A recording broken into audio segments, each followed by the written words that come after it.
Masuk pada perspektif kritis perkembangan teknologi dengan menghindari akun yang lebih utopis dari masyarakat informasi tesis penyumbangan koleksi ini telah mencoba untuk mengadopsi kritis dan mungkin lebih berhati-hati meskipun tidak keras kepala dengan perubahan yang didorong oleh teknologi yang saat ini sedang berlangsung, khususnya perkembangan teknologi dilihat sebagai dibentuk oleh sosial, ekonomi, dan hubungan politik yang pada gilirnya seringkali menghasilkan ketidakpastian hasil. Dari perspektif ini menjelaskan untuk penyebaran yang tidak merata tertib di dalam dan di antara masyarakat harus dicari dan lebih jelas pemahaman tentang hubungan antara perkembangan teknologi dan peluang berperan dalam agen setiap perdebatan tentang inovasi teknologi, sosial, aksi, dan kelambanan dari kelompok yang berbeda yang memainkan peran penting dalam pemberitaan sosial dari aplikasi teknologi yang dimana keberadaan file miskin informasi misalnya mungkin karena keinginan yang jelas pada bagian beberapa kelompok yang diuntungkan informasi dengan sengaja dan secara sistematis mengecualikan mereka dari partisipasi dalam komunitas yang lebih luas. Masuk pada memajukan penelitian sosial, pengecualian, dan penyimpanan.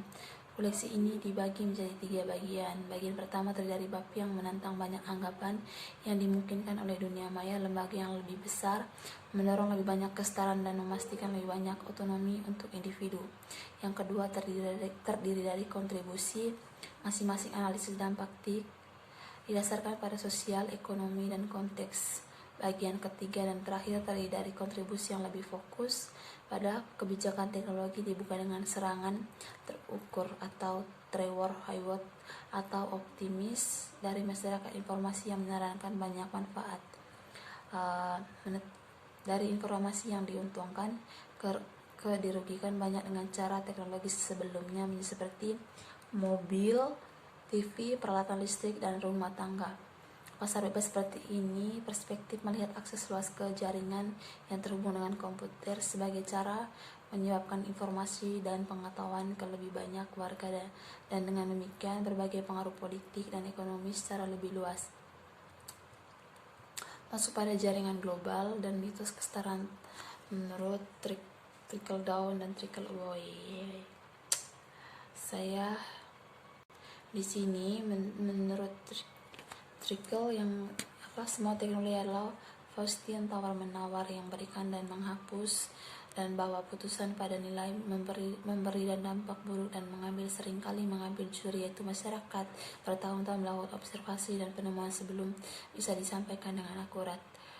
Seringkali membutuhkan kemajuan yang cukup besar dalam sains atau penyelidikan ilmiah sebelum penilaian komprehensif sisi negatif dan kebanyakan teknologi baru dapat dibuat. Kasus terkait di Amerika Serikat adalah salah satu exposure besar pertama, yaitu kerusakan bawah bahan kimia yang tampaknya bermanfaat dan jinak dapat ditemukan pada manusia yang memasuki rantai makanan atau siklus pertemuan utopis pada syarat ajab wahyu yang berlanjut dalam pola yang sekarang hampir dapat diprediksi dan bahkan jika sifat dari tepat sisi negatifnya mengejutkan kita, dimana kita tidak terkejut bahwa ada satu yaitu sains tidak pernah menunggu masyarakat. Jika kita punya itu mungkin masih percaya bahwa matahari bergerak mengelilingi bumi. Adapun menentukan agenda politik untuk akses publik ke informasi dan lebih luas dari yang ada perbedaan ekonomi.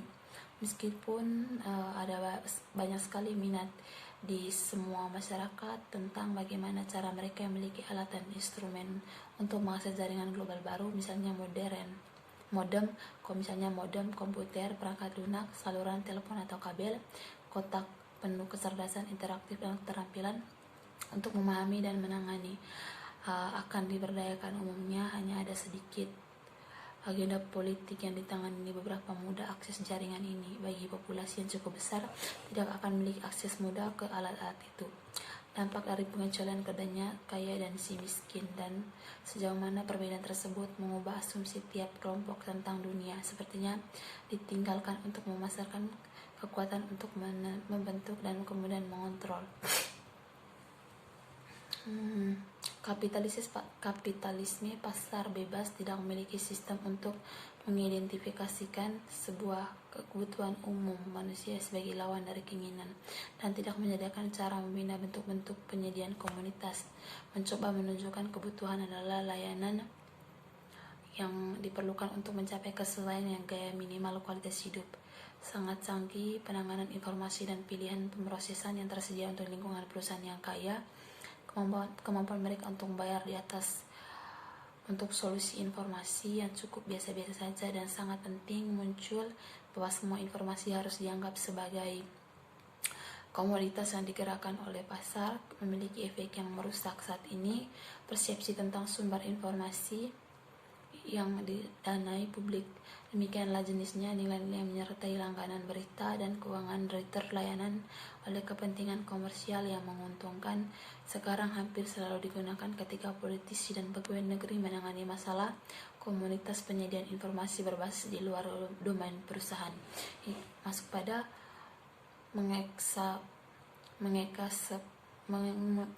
mengekasserbatkan kehilangan komunitas, lebih ekonomi, perbedaan, plus penghancuran opsi dan pilihan yang nyata. Jaringan adalah tentang memaksimalkan keuntungan dengan komunikasi jarak jauh. Oleh karena itu, kita tidak perlu heran jika hal ini membuat kita semakin jauh satu sama lain. Ini adalah paradoks yang serius. Ini yang bisa menghubungkan kita orang lain di tempat yang jauh, dapat mengurangi dan menghambat orang terkaya, dan paling banyak memuaskan hubungan manusia saat kita menggunakannya dalam jarak pendek, yaitu menggantikan pertemuan satu sama lain di ruang nyata.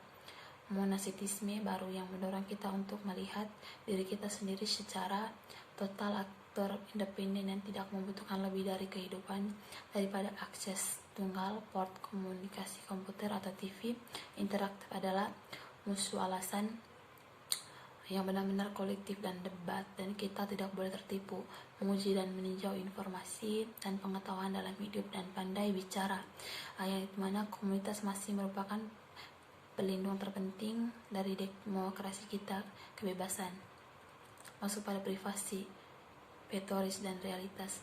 Menariknya, potensi gangguan pengendalian penyalahgunaan yang bisa muncul sebagai akibat dari teknologi komputer jaringan sekaligus menginspirasi ada beberapa komentator terutama di Amerika Serikat untuk mengambil calculus tentang umumnya menghasilkan lebih sedikit panas dari yang kita duga.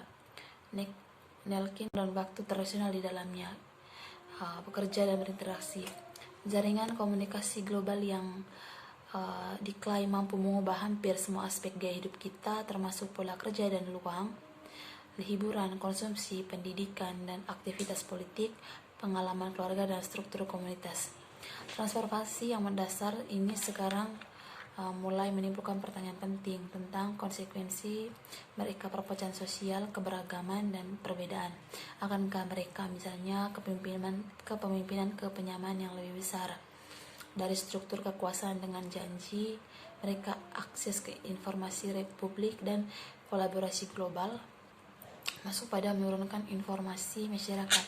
Sejak konsep masyarakat informasi dapat ditemukan di berbagai sumber termasuk karya ilmuwan sosial seperti Daniel Bell pada tahun 1974 dan Alain Thornton pada 1974, penulis futuris dan paranormal seperti Tom Storenz pada tahun 1983 terkait dari industri TIC, dan lebih baru di pernyataan politisi senior dan pembuat kebijakan. Sementara berbeda mengekasserbatkan kehilangan komunitas, lebih ekonomi, perbedaan, plus penghancuran opsi dan pilihan yang nyata. Jaringan adalah tentang memaksimalkan keuntungan dengan komunikasi jarak jauh. Oleh karena itu, kita tidak perlu heran jika hal ini membuat kita semakin jauh satu sama lain. Ini adalah paradoks yang serius.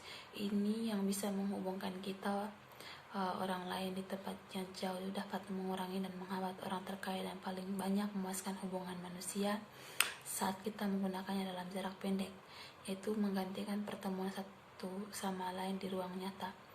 Monasitisme baru yang mendorong kita untuk melihat diri kita sendiri secara total, aktor independen yang tidak membutuhkan lebih dari kehidupan daripada akses tunggal, port komunikasi komputer atau TV interaktif adalah musuh alasan yang benar-benar kolektif dan debat, dan kita tidak boleh tertipu menguji dan meninjau informasi dan pengetahuan dalam hidup dan pandai bicara, yang dimana komunitas masih merupakan pelindung terpenting dari demokrasi kita, kebebasan masuk pada privasi, petoris dan realitas.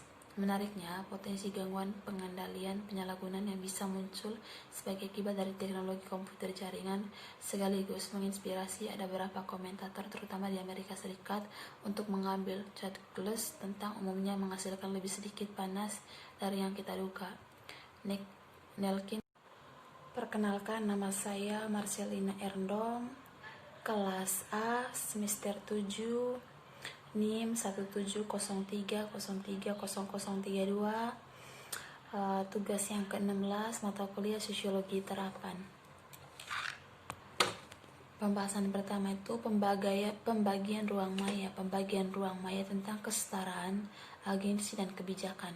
Kesenjangan dunia maya atau kesetaraan atau agensi dan kebijakan dalam informasi masyarakat. Menurut Brian de Luder, munculnya informasi dan komunikasi baru, teknologi atau TIK seperti internet dikatakan sebagai pertanda datangnya masyarakat informasi. Paradigma sosial dan ekonomi baru merekonstruksi dimensi ruang dan waktu masuk pada membuat teknologi baru. Adapun seberapa luas bersih jaringan kaya atau jaringan miskin. Untuk memahami sifat penuh penyebab ini, menyediakan jalan staf ilmu di dalam universitas, masuk pada apa yang dipertaruhkan, serta krisis di ranah publik perkotaan. Ruang publik di kota tidak pernah sepenuhnya inklusif dan selalu demikian telah diresapi dengan kombinasi kompleks sosial, jenis kelamin, etnis dan pengecualian dari inklusi geografis.